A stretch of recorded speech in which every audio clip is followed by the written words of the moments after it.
वट सावित्री व्रत भारतीय सनातन धर्म में सतीत्व और अटूट विश्वास का प्रतीक माना जाता है। यह व्रत विशेष रूप से ज्येष्ठ मास की अमावस्या को मनाया जाता है, जो पूरी तरह से सती सावित्री के त्याग और पुरुषार्थ को समर्पित है। पौराणिक कथाओं के अनुसार इसी दिन सावित्री ने अपने पति सत्यवान के प्राण यमराज के पाश से मुक्त कराए थे। यह पर्व केवल एक परंपरा नहीं है, बल्कि यह नारी शक्ति के उस स्वरूप को दर्शाता है जो अपनी बुद्धिमत्ता से असंभव को भी संभव बना सकती है।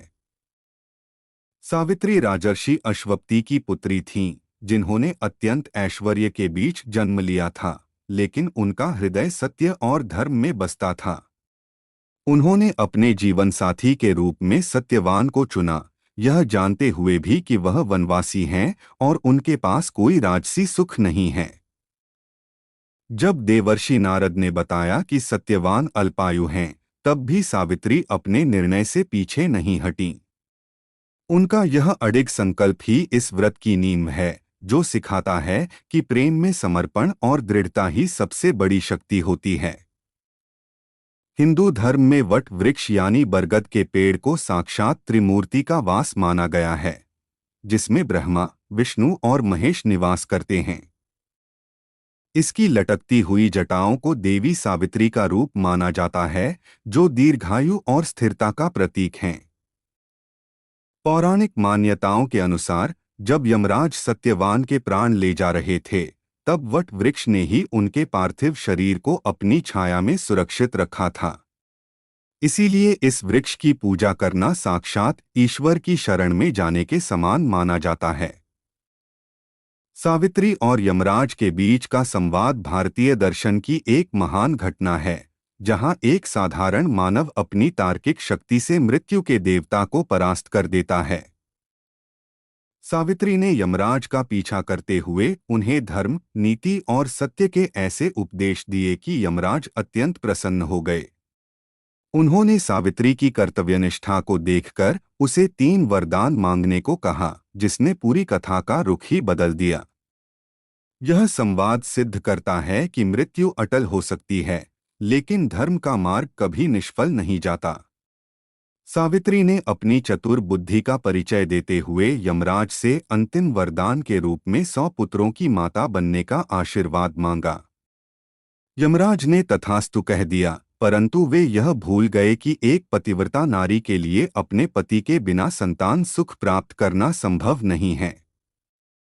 अपने ही वचन के जाल में बंधकर यमराज को सत्यवान के प्राण लौटाने पड़े। सावित्री की यह जीत केवल उनके पति की जीवन दान नहीं थी, बल्कि उनके पूरे कुल के उद्धार और सौभाग्य की पुनः प्राप्ति थी। वट सावित्री का व्रत रखने वाली महिलाएं अमावस्या से 3 दिन पहले ही संयम और नियम का पालन शुरू कर देती हैं। पूजा के दिन सुबह जल्दी उठकर पवित्र स्नान करना और नए वस्त्र, विशेषकर लाल या पीली साड़ी पहनना अनिवार्य माना जाता है। महिलाएं 16 श्रृंगार करती हैं, जो वैवाहिक जीवन की समृद्धि और खुशहाली का प्रतीक है। इस दिन मन में सात्विक विचार रखना और उपवास का पालन करना आत्मा की शुद्धि के लिए आवश्यक बताया गया है। पूजन के दौरान वट वृक्ष के चारों ओर कच्चे सूत को लपेटते हुए परिक्रमा करना सबसे महत्वपूर्ण अनुष्ठान है।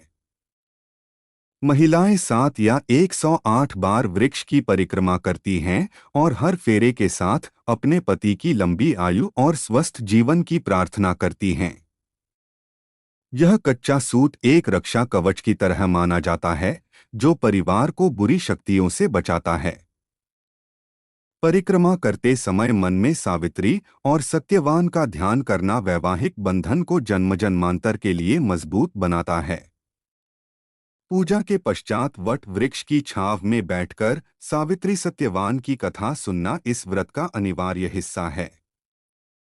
सभी सुहागिन महिलाएं एक साथ एकत्रित होकर श्रद्धापूर्वक कथा का श्रवण करती हैं, जिससे समाज में एकता और भाईचारे की भावना बढ़ती है।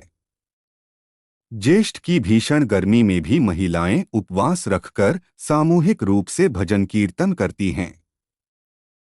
यह अवसर केवल व्यक्तिगत पूजा का नहीं, बल्कि सामूहिक रूप से एक दूसरे के सौभाग्य की कामना करने का पर्व बन जाता है। पूजा संपन्न होने के बाद दान का विशेष महत्व है, जिसमें फल, अनाज और वस्त्रों का दान किया जाता है। विवाहित महिलाएं अपनी सास और घर की अन्य बुजुर्ग महिलाओं को बायना, उपहार देती हैं और उनके चरण स्पर्श कर आशीर्वाद लेती हैं। माना जाता है कि बड़ों के आशीर्वाद के बिना कोई भी पूजा पूर्ण नहीं होती। यह परंपरा परिवार में सम्मान और प्रेम की जड़ों को और भी गहरा करती है, जिससे घर में सुख शांति बनी रहती है। तो दोस्तों, यह थी वट सावित्री व्रत की वह महान गाथा और संपूर्ण जानकारी जो हमें सिखाती है कि सच्चे प्रेम और अटूट विश्वास में कितनी शक्ति होती है। उम्मीद है कि आपको यह विस्तृत जानकारी और हमारी यह प्रस्तुति पसंद आई होगी। अगर आपको यह वीडियो अच्छी लगी हो तो इसे लाइक ज़रूर करें और अपनी सखियों व परिवार के साथ शेयर करना न भूलें।